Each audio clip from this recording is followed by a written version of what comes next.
Hello, everyone.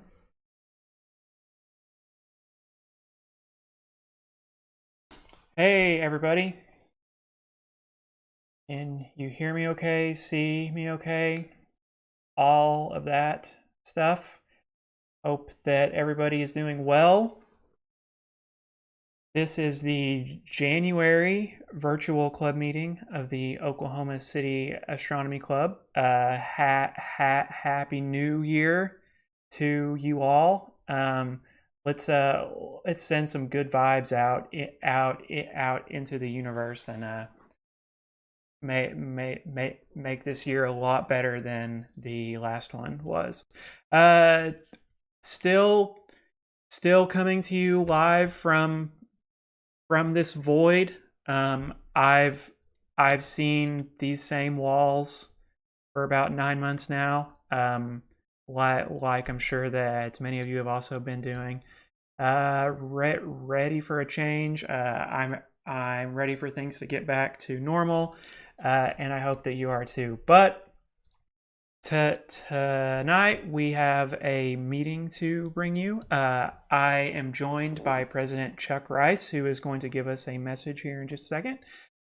We have a speaker presentation for you from Tom Arnold, who I'm sure that most or all of you know as the planetarium director at the Science Museum of Oklahoma. And we've got some updates and some pictures and and even a little surprise regarding the Rosette Nebula. But let's throw it to Chuck real quick and get right into it.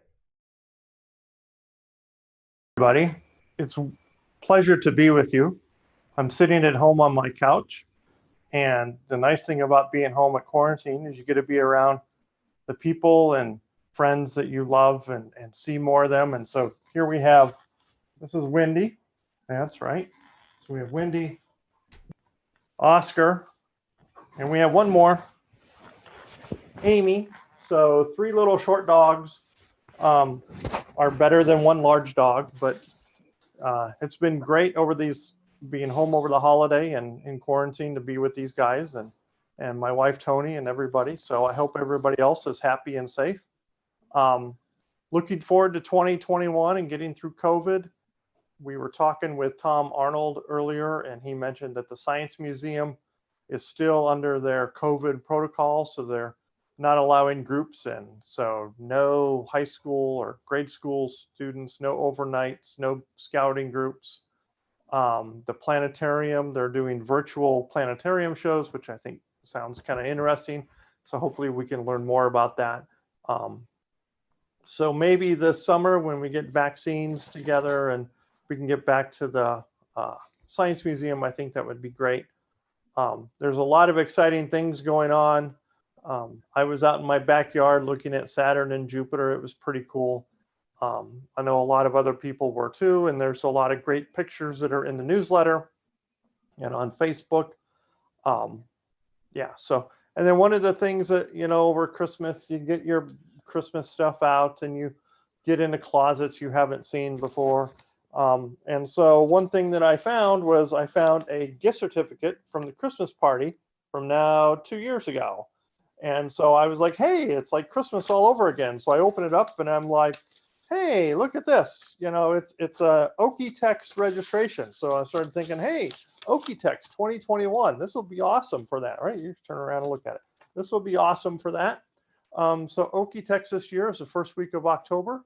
Hopefully there'll be a lot of people there, a lot of pent up energy to get out to Okie-Tex. And so when registration opens, I recommend registering early. Also in October, it might be a little bit cooler than normal. So you want to make sure that if you want to get a room reservation anywhere in the area that you do that quickly. I'm going to get myself a tent and hang out in my tent. And so that'll be fine. But we also have the new building. So that'll be super fantastic. Be up there for the grand opening of the building. So you've heard all about that.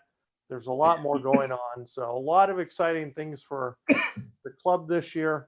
One of the things that we were able to do before the pandemic hit is we were able to work with the governor's office in the state of Oklahoma and get a proclamation that the Rosette Nebula be the state astronomical object.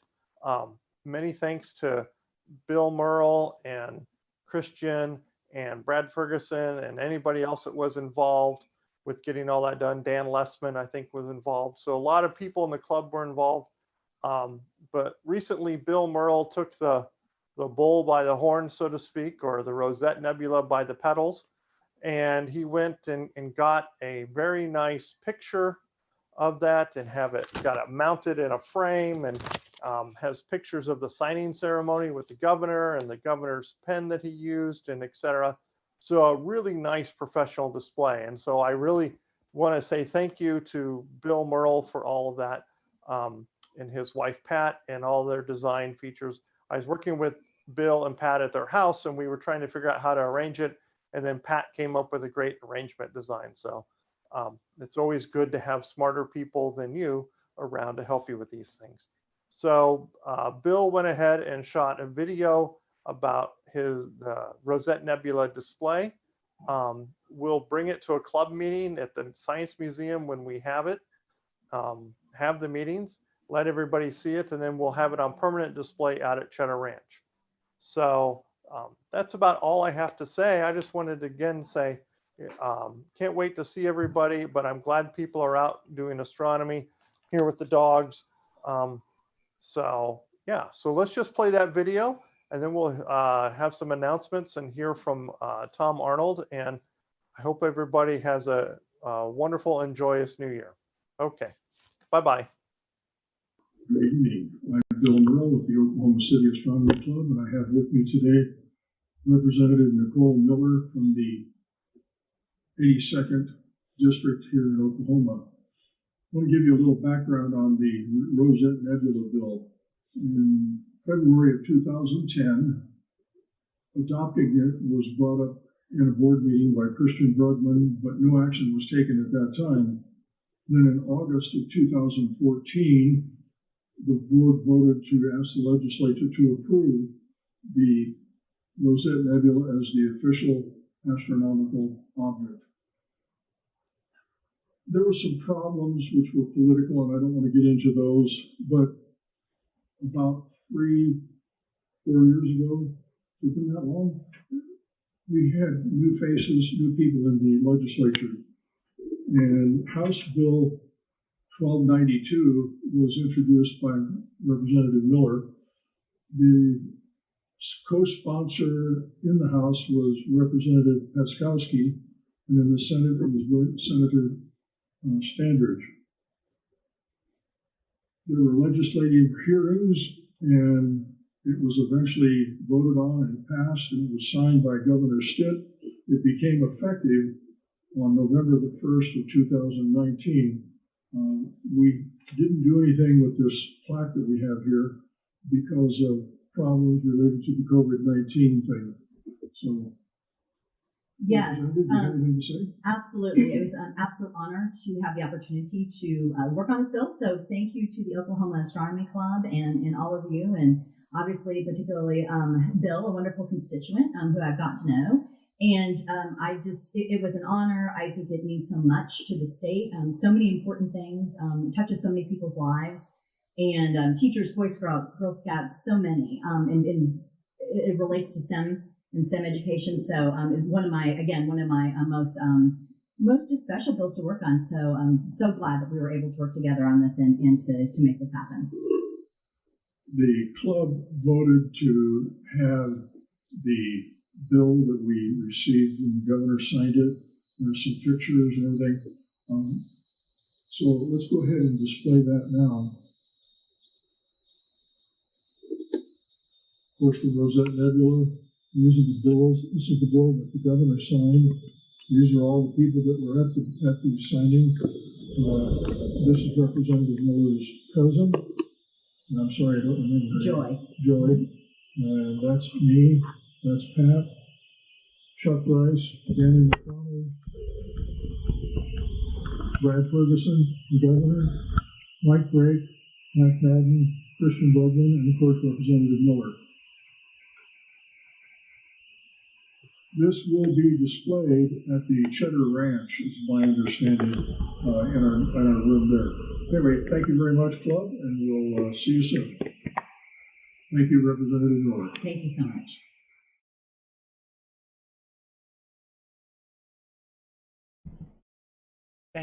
Thank you, Bill. That was longtime club member Bill Merle. He used to be the correspondence secretary for the club, and that was state representative Nicole Miller of District 83. Thank you so much to Bill and to Nicole and Pat and Christian and Dan and everybody who throughout the years worked to get that done. Very glad that that Bill was able to team up with Nicole, and in the end we finally got that done, naming the Rosette Nebula as the state astronomical object. Really cool. Great for everybody. So thank you a lot to Bill and Pat for that. And thank you, Chuck, for those words. And I know we all are eager to get back into the Science Museum at some point, and to get to Okie-Tex and take advantage of our nice new building that has been standing there since September of last year, ready to go. And yeah, we really want things to get back to normal. Got some announcements here. Just like months past, there really aren't that many announcements. Cheddar Ranch is still a great place to go. It still is open to club members on our member nights, and if you've been a member for 3 months, then you can join Cheddar Ranch, and you can go out there whenever you want. If you are new, you don't know what I'm talking about. Cheddar Ranch Observatory is the club's private observatory about a mile, about an hour and change outside of Oklahoma City. It's a pretty dark sky site that we've built and set up, and lots and lots of space to stay apart, stay distant. There is a building there with bathrooms and wireless internet. It's a great place to go and hang out. The next night technically is tomorrow night. It looks like the weather is going to be atrocious, so probably not a good night. The next member night is the following Saturday, so a week from tomorrow, the 16th. Let's hope for better weather. If you want to go out and you've never been before, the best place to go is to our web forum at okcastroclub.com, and from there along the left is a way to get to our discussion boards, and there will be a discussion inside of our main forum that talks about all of these member nights that you can go to, and you can go and hang out and be kind of around people, but still with lots of space, and see the stars. And it's a really great place. And if you've never been, hey, post in the forum and say you want to go, and we'll get you sorted out. Moving on. Last month, at the end of last month, we had the conjunction of Jupiter and Saturn. They were the closest together in the night sky that they will be for another 400 years. I hope that everybody got out to see it. I got my telescope out, one of them out. I took my 8-inch Dob out onto the patio here, and I was able to look at it, and both of them fit into the same eyepiece in my 9mm lens on my 8-inch Dob, and it's just really great to see those two. And it's always a joy to see Jupiter and Saturn, and to see them both at the same time, and moons was really great. But I wasn't the only one that went out and looked. We have some great photographers here in the club, and I wanted to show off some of their photos really quickly. This first one here, I believe, is from Chris Taylor. You can see Jupiter there on the left, and then Saturn there on the right. And then moving on, we've got this one is from Chris Verner. Really great picture too. You can make out some of Jupiter's moons here, and can almost make out some space between the planet and the rings here of Saturn. Very cool picture. And then we've got this photo from Jackson Taylor, club member, and again you see Jupiter and the bands of Jupiter, and then Saturn, and just great picture. And then I believe that this one is from Jeremy Macy, who's been in the club for a while as well. Can see Jupiter and Saturn there. And speaking of the rosette, we've got a couple of great photos from the past month. Some people took the time to use the winter sky to take a picture of the Rosette Nebula. This one was by John Steiner. Great work. John uses a narrowband imaging technique, which may sound like gibberish to some of you, but stay tuned, because I bet that our speaker Tom is going to shed some light on what that means and what that involves. And then we have another one by Ron McCullum. Great picture, using more of the visible light red about what you would expect to see. So great pictures. We've got a great community here of observers and photographers, and if you're not checking us out on our, let me pull our sites up here. Lots of these pictures came from our Facebook page. Some came from our web forums. Some came from our Instagram page. So if you aren't following along with us there, then be sure to do so. And if you've got pictures that you've taken and you want to share them, if you want me to show them off on one of these virtual meetings, and then feel free to send me an email as well, so we can show them live. You can reach me at editor@okcastroclub.com. Let me throw that up on the screen there for you.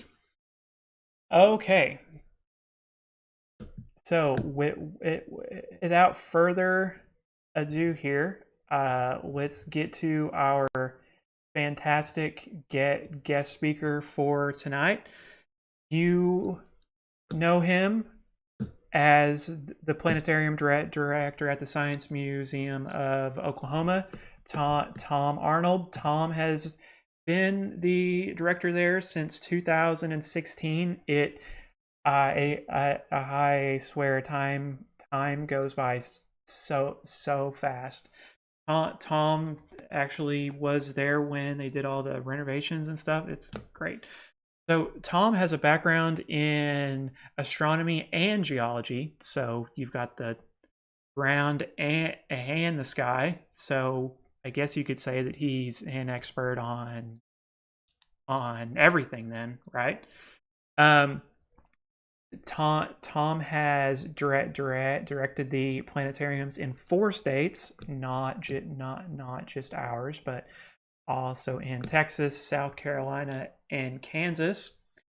He also has worked with NASA as well as the AAVSO, which is the American Association of Variable Star Observers, which is a mouthful, but variable stars are very, very cool. And if you are new to the club and you're looking for something to do, then maybe we'll hook them up. They are great. As a geologist, he was a software developer. Did some work with real-time monitoring of exploration, and built a company for it.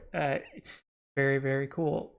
He has been published in lots of places. Sky and Telescope, the AAVSO Journal, Observatory Techniques, the IPS Journal,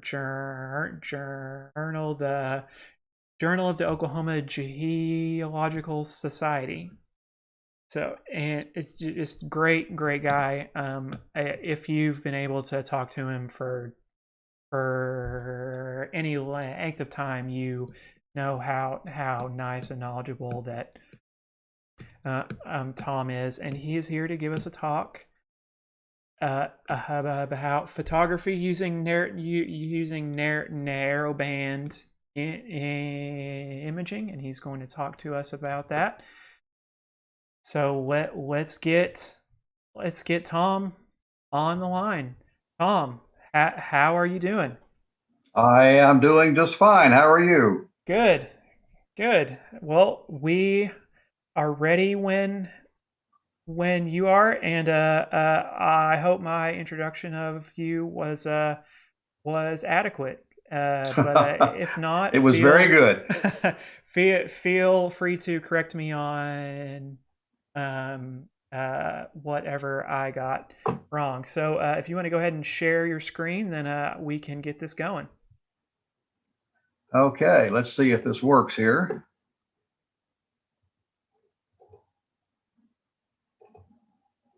All right, can you see the first slide? Yes, sir. You are. Okie dokie. You are good to go. Take it away, Tom. Okay, to begin this evening, let me thank you for inviting me to speak. It's always a pleasure to talk to an audience that shares your interest, especially on a topic that I feel so relevant to astronomy today. You know, for most of us, imaging the night sky, it can be frustrating due to light pollution. And as population increases, it also appears to be getting worse. So the good news is there is an alternative. If we have access to the right equipment and software, amazing images of faint deep sky objects can be made regardless of limiting bright sky. In fact, these images begin to look like those taken by the Hubble telescope, a concept unthinkable previously. How can this be possible, you might ask? Well, technology continues to provide improvements in telescopes, mounts, and now special filters that are opening up great opportunities and expanding our access to and imaging of our amazing universe. Yet, this is not altogether new stuff. Astronomers have been using special filters and sophisticated techniques to help understand the cosmos for over 150 years. So let's take a moment to look back at where all this began and how it has evolved to the present day. It has been known for a long time that to learn more about the universe, observations must take advantage of discrete sections of the electromagnetic spectrum. In the 19th century, Fraunhofer used prisms to study the sun's light, following Newton's concept of continuous spectrum. He discovered 574 dark lines of solar spectrum, known today as absorption lines, which we call the Fraunhofer lines. He later attached his spectroscope to a telescope to study Venus, Mars, and even Betelgeuse. Spectroscopy was born, along with the concept of the significance of important data that's hidden in narrow band emission. Today we know that there's a wealth of data that's hidden to the visual spectrum. This is the data that can only be revealed by observing the universe in each portion of the electromagnetic spectrum. From radio waves on one end to gamma rays on the other, each section reveals something unseen by the other frequencies. Spectroscopy was a hot topic in astronomy in the 19th century. It was clear to everyone that there was much to learn about adapting it to astronomical research. Enter George Ellery Hale. You remember him, the guy that helped design the 100-inch Hooker telescope on Mount Wilson, and later the 200-inch on Mount Palomar, a telescope that now bears his name. He is also the discoverer of magnetic fields around sunspots. But he did something else that was much more relevant to our discussion here. On August the 5th, 1889, he invented a device that would revolutionize the spectroscopic study of the sun. Listen to his words he wrote in a letter on that day. The idea occurred to me when I was coming home from uptown the other day, and it amounts to this. Stop the clock of the equatorial and let the sun transit across the slit, which is placed radial to the limb. Bring hydrogen into the field of the observing telescope and replace the eyepiece by a plate holder held with a suitable frame and drawn by clockwork across the field at the same rate as the sun crosses the slit. As the hydrogen line lengthens and shortens, as it will do when the variable height of the prominences, the plate will photograph it in various lengths side by side and thus produce an image of a prominence. That is the idea in the rough, but I have studied it in great detail and designed a traveling plate holder that should make it work, which I will all have Brashear make as soon as we get back to the observatory. He was referring to John Brashear, one of the best telescope makers of the day. The evidence he was talking about that allowed the user to scan the sun was and dialing specific wavelengths of light to enhance his solar observations. This was not a filter, but a machine that provided a precise look at narrow band wavelengths specific to the sun to photograph solar features based on their highest spectral resolution. Narrow band imaging was born at that point. The hydrogen alpha line is probably the most important emission for a reason I'll discuss shortly, but it's important to understand how it's created. When an element like hydrogen is excited, the electrons in the energy cells will jump between energy levels. When they do that, a photon of light is emitted at a specific wavelength. In this way, hydrogen alpha produces light at 656 nanometers. In Hale's time, this was called the red light of hydrogen. A typical hydrogen spectra is shown here. The red emission line is hydrogen alpha, while to the left are the other hydrogen emissions. Collectively called, these are the Balmer lines. But why is hydrogen so important? Well, the answer is simple. Hydrogen is the most abundant element in the universe, the building blocks of stars and ultimately galaxies. No other element has such a profound effect on shaping the cosmos. Moving on into the 1950s, stellar astronomy was the big research item as people tried to understand the evolution of all types of stars. One of the key elements was to determine their effective temperatures, but they were having a problem with their measurements due to the effects of interstellar reddening from the gas and dust populating the galaxy, interrupting and shifting an object's light toward the red on its way to the telescope. This meant that their data was skewed, providing incorrect results.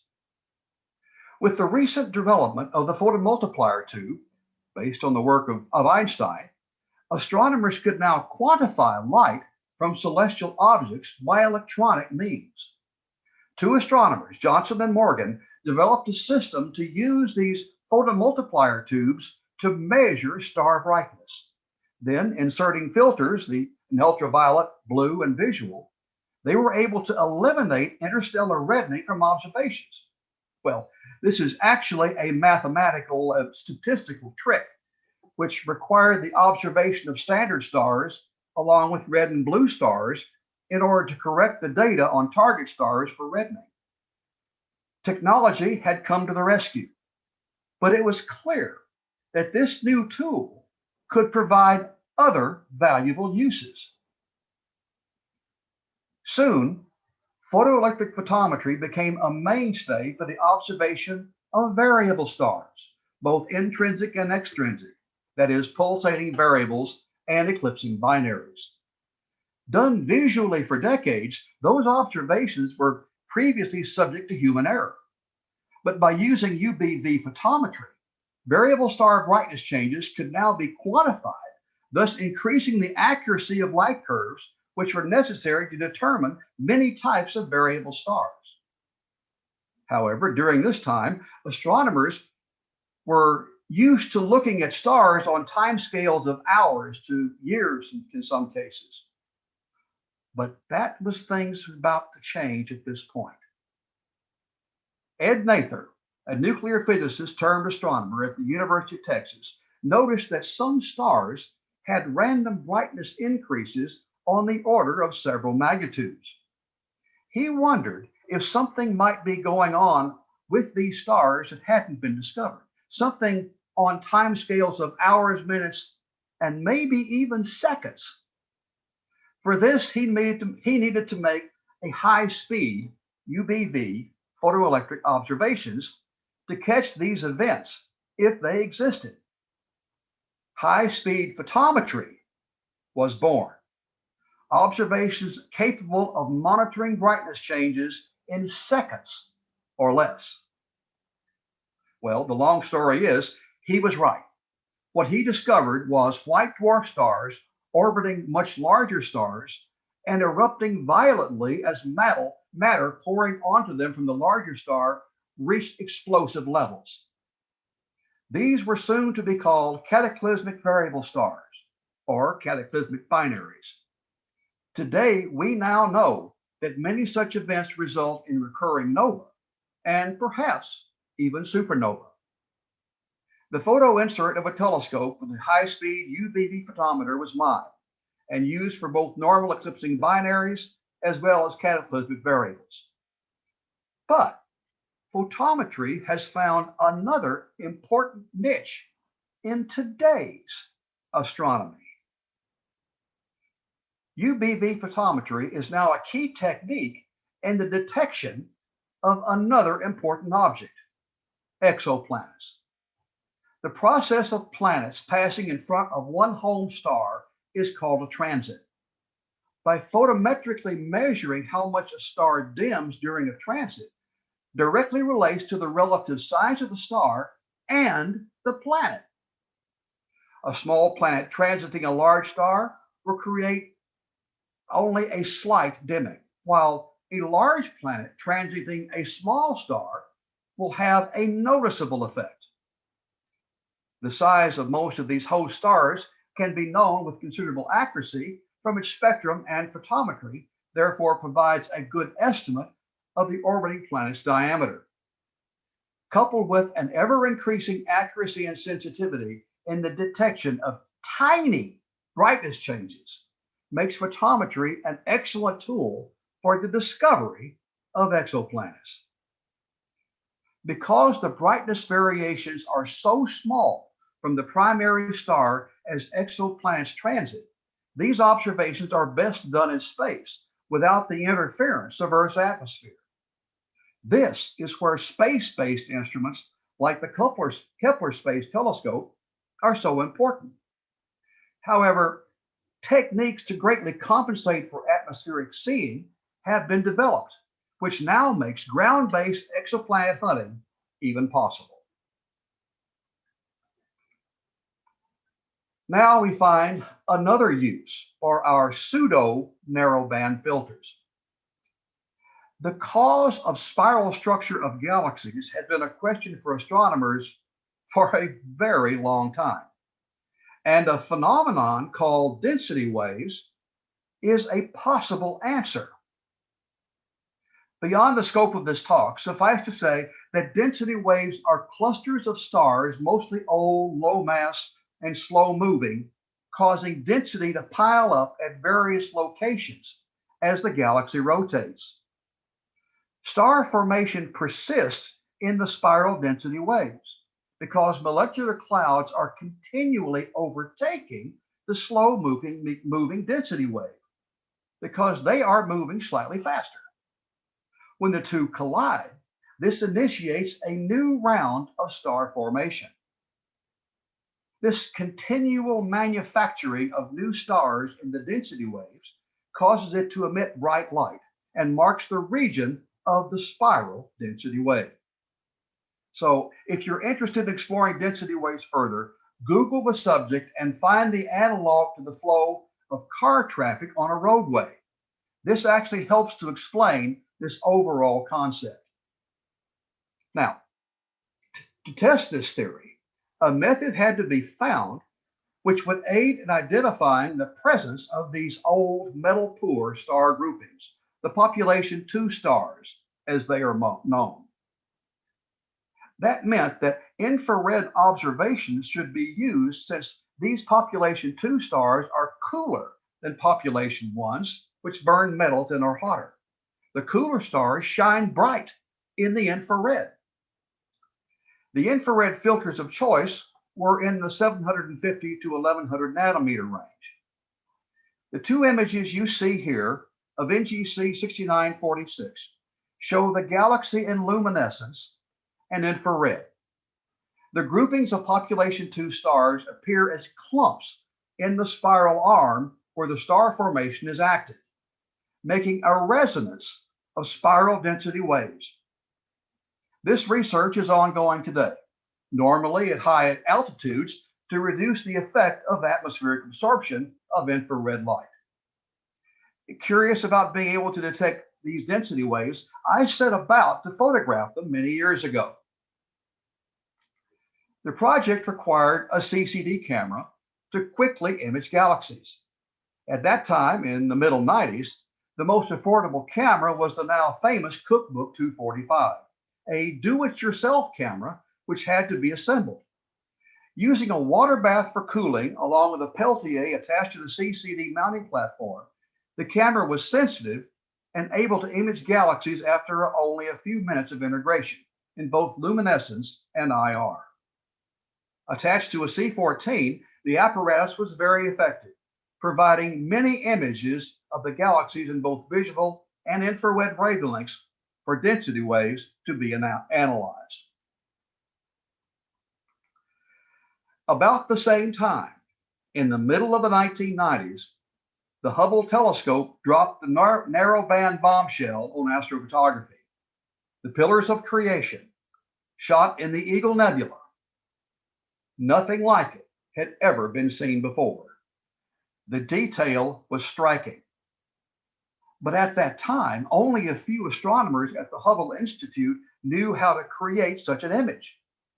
Besides, the image was taken by a telescope in space, with no atmosphere to contend with. How can anyone on the planet expect to be able to produce such images or anything even close? Time went by, and Hubble continued to produce these stunning images, many using narrowband filters. While astronomers on Earth worked to duplicate Hubble's images by introducing sophisticated adaptive optics to compensate for seeing fluctuations, larger and more sensitive CCDs, and using the narrowband filters responsible for Hubble's success. The common filters in use today are hydrogen alpha, doubly ionized oxygen, and ionized sulfur, and even hydrogen beta. Seen here are the frequencies of these filters plotted over the normal filters of red, green, and blue imaging, the RGB filters. The response wavelengths are presented along the x-axis at the bottom. The y-axis on the left shows the transmission in percent. Notice the width of the narrowband wavelengths versus the standard colors. Typically, these narrowband filters are only between 3 to 5 nanometers in width. By the way, a nanometer is a billionth of a meter. Most light outside this range is eliminated. This is a key point in why they work to greatly minimize the effects of light pollution. Here are the filters. No, they don't look like much, but they are what makes this extreme astrophotography possible. But why are there two reds? The famous Hubble Space Telescope images are often shades of blue, green, and orange-brown, all that highlight the different gases in a given nebula. In order to differentiate the gases, false colors are assigned to each filter. So it doesn't matter if the fact that there are two reds actually in the series. This leads us to what difference the filter bandwidth plays in imaging. You will find that the wider the bandwidth, the cheaper the filter. These images of the Crescent Nebula shown here clearly illustrate the difference in the image created by a decreasing bandwidth. With each narrowing of the bandwidth, more detail is revealed and contrast increases in the object. It's also important to mention that the narrowing of bandwidth is also assisting in removing light that isn't wanted, our old nemesis, light pollution. The choice in bandwidth filters is up to you. The required length of exposures of any given astronomical object is a critical question and based on the telescope, camera, filters, and night conditions. You can take the time to do test exposures to answer the questions. Unfortunately, this takes valuable imaging time to collect, and given how few nights with good seeing and transparency we get, this could be an issue. So what do? Wing it or try something else? Is there a way to determine an exposure length of narrow band images? Well, the answer is yes, sort of. I always take a set of test images in hydrogen, oxygen, and sulfur, normally 5 minutes of exposure for each. This will tell me how much each element is present in the object. Plus, they provide information on the brightness of the subject in ADU levels. An ADU, by the way, is analog to digital units or electrons per unit. There are tools you can use to obtain the ADU level, like PixInsight's histograms. Each image is measured to obtain this information, taking only a few minutes to actually make it happen. That data is entered into the spreadsheet. It will then calculate an exposure, which will allow sufficient image saturation to capture the object. Most of the inputs in the spreadsheet are defaults. However, you need camera-specific data like readout noise, dark current noise, and well capacity. along with the ADU values off of each one of those images. It can then calculate the optimum exposure for each sub, the number of subs you will need, and the total imaging time. All that having been said, what's the result using these filters with amateur equipment? A picture is still worth 1,000 words. So, seen here is a typical imaging session. On the right is the guiding system showing the guide star. Below it is the plot showing the tracking precision of the mount. On the left is the imaging software, which just obtained a 10-minute luminescence image bent 2 by 2 of Melotte 15. That's the very core of the Heart Nebula. As you can see, very little nebulosity is visible. It's mainly a picture of a small open cluster. Not much of interest here. But switching to the hydrogen alpha filter with a bandwidth of 5 nanometers, the same 10-minute image reveals a large area of nebulosity with emission, reflection, and dark nebula present. No matter how many times I see such an image appear on my computer screen, it's always a source of amazement. Comparing the two images side by side, the difference is even more obvious. Well, perhaps not obvious to everybody, Garfield. The quantity of hydrogen alpha, oxygen, and sulfur widely varies from object to object. A good example of this can be seen here in 3 images of the Jellyfish Nebula, a supernova remnant. That this object has hydrogen, which is very common, very little oxygen, and quite a lot of sulfur. Even if you took the time to image the oxy as seen here, there would be very little that could be added to a final image, possibly even assigned to green. But let's take a look at the results to see the final image when all the filters are assigned to their RGB channels. With hydrogen alpha assigned to red, oxy is set to green, sulfur is blue. This is the result of our 15 hours of imaging and several hours of processing. In Gemini, 5,000 light years distant, are the remains of a star that exploded between 3,000 and 30,000 years ago. The swirls seen here in the bow front of the expanding remnant are created by the interaction of the expanding cloud with the surrounding molecular cloud as the red haze in the image. Oxygen, doubly ionized oxygen, has a very strange history. It was discovered in the 1860s in nebulas and is doubly ionized, which at the time was unheard of.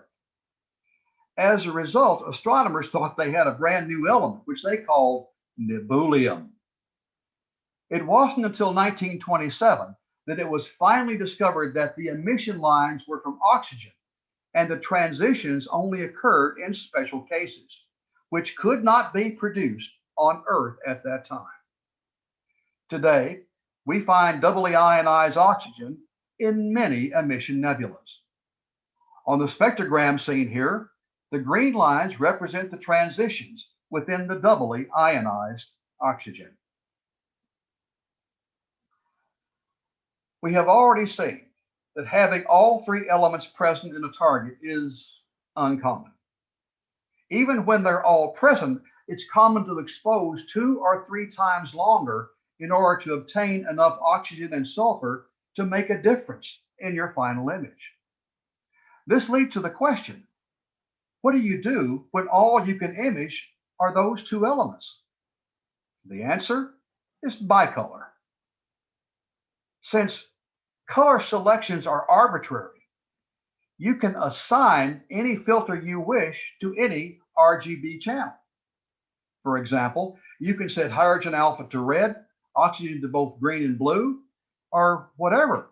Or you can set hydrogen to red and sulfur to green and blue. If you have a lot of sulfur, for example, set it to red, and everything else to blue and green. The point is, these images are always false color. So assign your colors as you wish. If you want images that better represent the true color of the object, then that is a topic for a whole nother presentation. Astrophotography, narrowband or otherwise, requires a lot of consideration to the telescope, the mount in particular, camera, filters, and both imaging and processing software. Don't waste time and money without doing a lot of homework. There is so much hardware and software on the market to choose from that you must have a clear understanding of your goals and budget in order to be able to make the right choice. Ask other people in the club and on the internet. There are many forums on the web that can be found by a good Google search. Ask a simple question like, what's the best camera for narrowband imaging under X dollars? Or if you find a particular item you're interested in buying, ask people what they think of it. You will probably find that Cloudy Nights forum is loaded with great comments and suggestions. Well, that's it for now. Have a good evening, good luck, clear skies, and thank you very much. Hey, thank you, Tom. You know, I've got a hydrogen alpha Canon 6D, and that was really my introduction to narrowband imaging, but I haven't got around to figuring out the other two yet. It would be nice to get those sulfur and oxygen filters, but like you said, it gets pretty expensive. Yeah, it isn't cheap. There's just no way around that one. Yeah, but you know, I live in. I mean, I'm kind of up in the Edmond area, and I know that a lot of people live in Oklahoma City and the surroundings. And if you want to do like really good astrophotography and not have to drive an hour or two, I mean, narrowband is a very good option for those people that have backyards that are overrun with lights. Absolutely. Okay. Does anyone have any questions for Tom? I know we at least have some some photographers in chat. Okay, yeah. Here's one from Andy. First, he says, great job, Tom. And then he asks, do you like to just use narrowband in your images, or do you also like to add in red, green, and blue data to the narrowband? The answer is yes. In fact, I have all the sets of the Astrodon filters, the H alpha, Oxy 3, sulfur, and the red, green, and blue as well. So I have the facilities to be able to do all of it. Unfortunately, when you have fourth magnitude skies, as I do here, I really can't obtain very much as far as the red, green, and blue are concerned, the RGB. I have to wait until I get to very dark skies in order to be able to do RGB and then just throw in an H alpha on top of that. That's what I'm hoping to do a little bit later on this year, is start going into galaxies, doing the RGB, and then hitting it with H alpha as well. I hope that answered your. Yeah. Andy then has the comment about plate solving. If you want to add in the RGB months or years later, then of course that's an option. Yes, If I you use Sequence Generator Pro and Mhm. actually define the location of where I want the frame to be placed on a given object. So I can go back virtually to any point in time in the future and duplicate using plate solving and Sequence Generator to put the telescope exactly where it needs to be for um, any point in time in the future. Just as Mhm. simple as that. I'm I I'm I am a big fan of Sequence Generator Pro myself, but I don't have a CCD. I've just got a modified DSLR. Is there a CCD that you would recommend to people that want to give this a Well, shot, or well it, maybe not give it a shot because it's a lot of money. So yeah, it, any way you look at it, it's going to be significant dollars. mhm. I mean, there's a lot of cameras out there, and that would be decent for this kind of stuff. A lot of them are the name is escaping me right now. The Chinese camera that pretty much everybody is using. It's a monochrome camera that the filters uh, attached to a filter wheel, and they make some very nice images. What I have chosen to go with personally is a Starlight Express H694.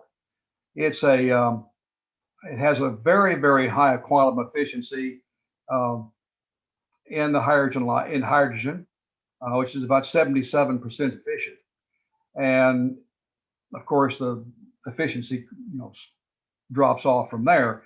But all the images that you have seen were taken with the H694 in this presentation, and it's predominantly my camera of choice.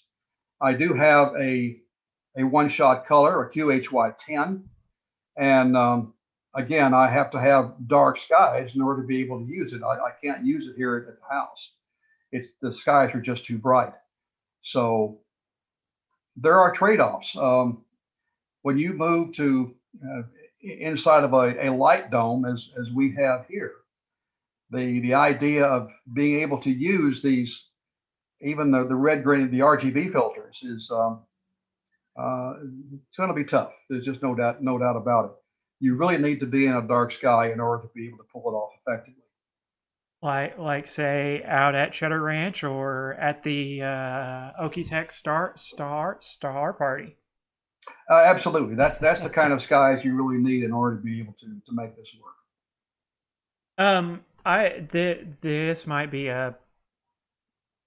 This might be a dumb question, but towards the first of your talk, you were going through kind of the genesis of hydrogen alpha and its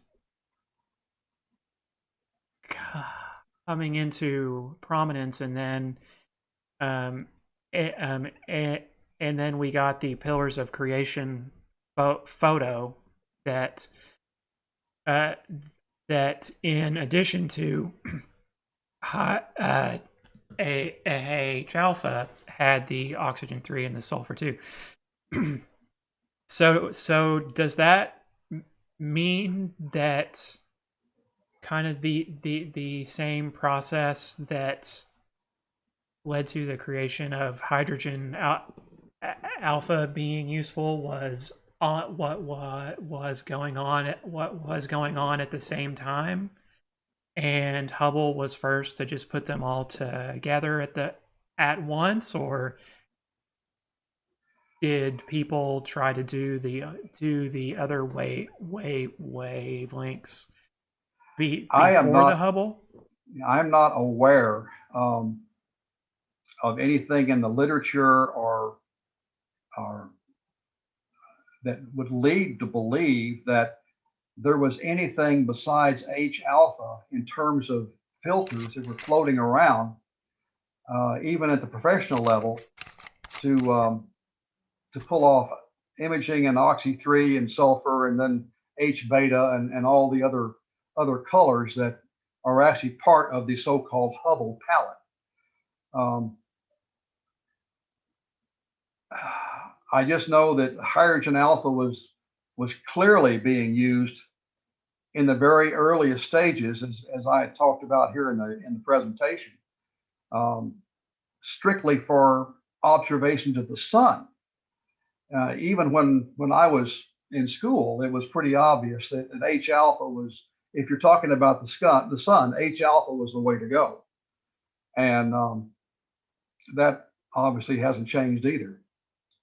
But as far as the other filters are concerned, I don't know what their genesis was in terms of how they wound up actually being part of the Hubble filter system.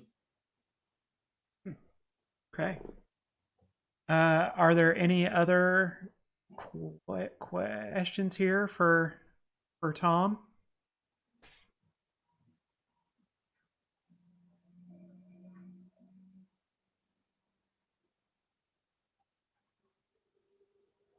Okay. Well, before I let you go, I want to throw this back up real quick onto our screen that shows the Rosette Nebula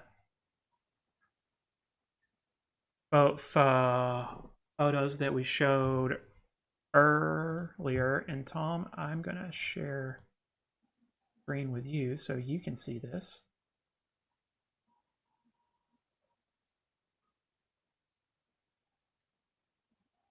Okay. So here we have his photo of the rosette here is just with hydrogen alpha. This is by Ron McCollum, and he took this his photo. So this is just with H alpha, and I believe it's mapped to RGB. So hydrogen alpha is plus the green and blue that you would get from a DSLR. And then we have this photo by John Steiner that I think you can see there. That you can see these different colors, and those different colors come from John doing those narrowband filters and then mapping each of those wavelengths to a color. So you see the orange and the blue and the green. Those each were taken separately and then combined to form one image. So that's why those look different, although they are the same same target. So really cool and useful stuff. Andy wants to know what your favorite target is. Oh goodness.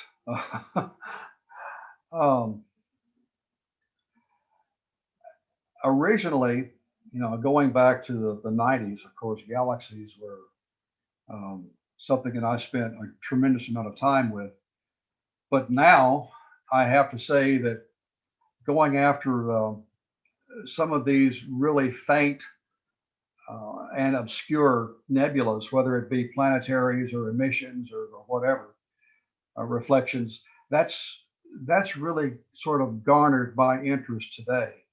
And that's one of the reasons I'm looking at the core of the Heart Nebula right now, because it's got a tremendous amount of detail that's buried inside of it.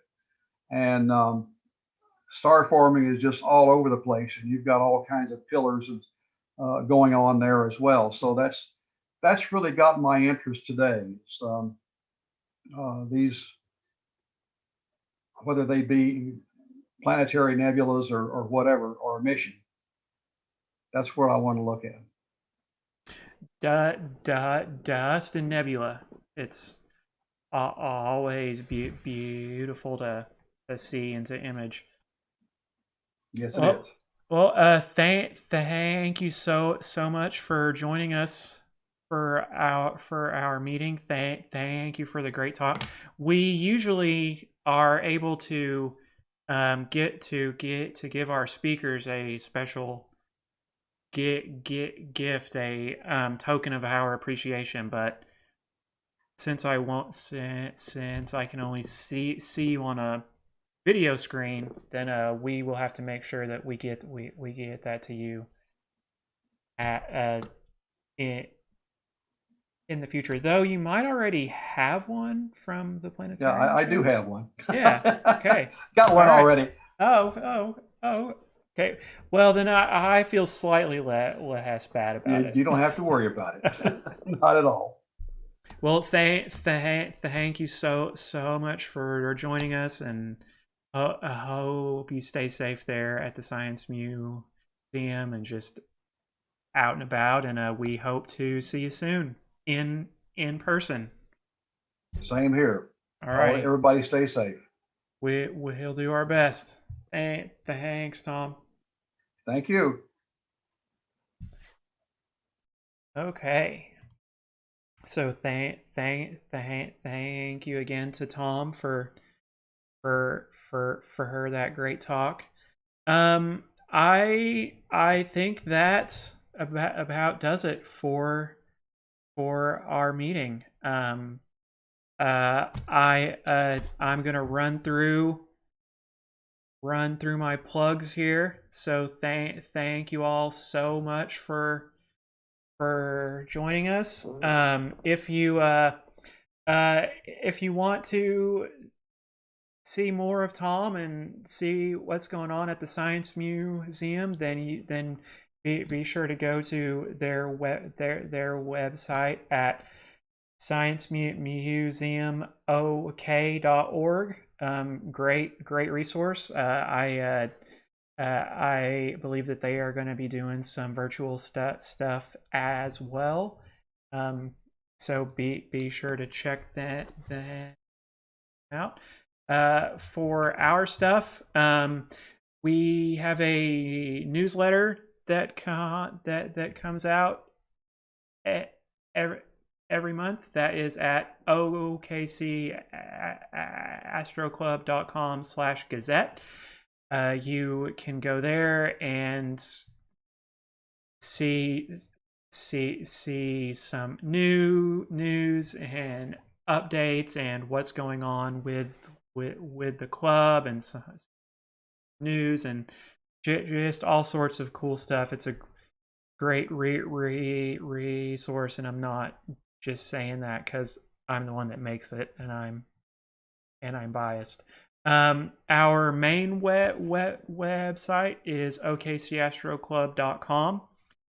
You can go here to find out more about us, and we have a link to our calendar here, so you can find out when our meetings and webinars and all of that stuff is going to be. Here on the left is a link to our discussion forum. If you are a member of the club and you want to chat with us more than once a month at these meetings, and you don't want to use Facebook, join our discussion forum. It really is the best place to go to get in touch with us and to keep an eye on what is going on. It's free to sign up. It's easy, it's quick. It's where you'll go if you want to go out to Cheddar Ranch. If you need an escort, then you can go there and make a post and say, hey, I want an escort, and that's where you go to do that. If you want to join the club right now we know it's hard since we can't take memberships in person, but you can go to okie-text.org/shop, and we have kind of hacked together a system to let you join the club via the internet. Right now it's $9. Our rates are prorated. That will renew in March. At that point, it will be $36. So,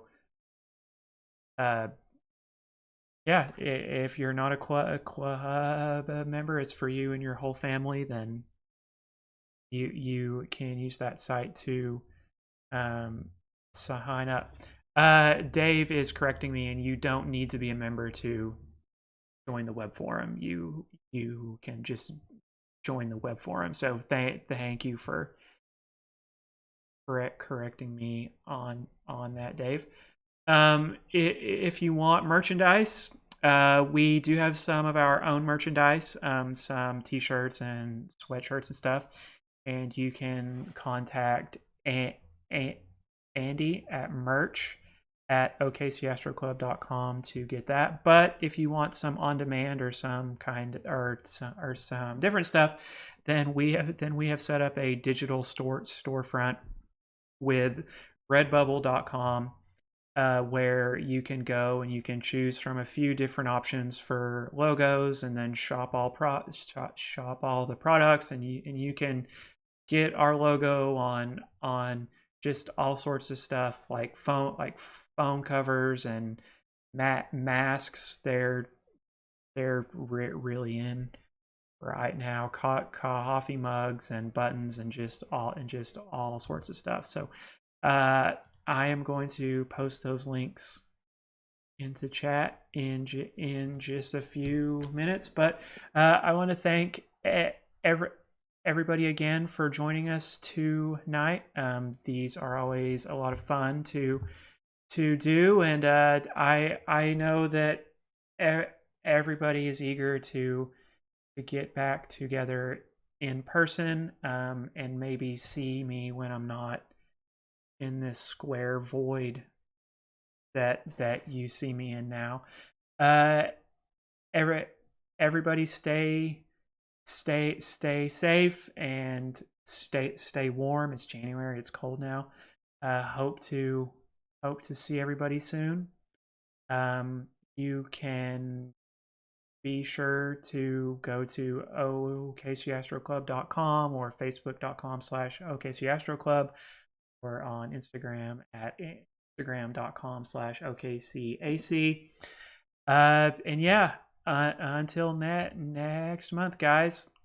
If you want to send me anything, if you want to send me a picture that you want me to show on this, or you got something to say that you want me to put in the newsletter, then you can email me at editor@okcastroclub.com. And until next time, guys. See you later.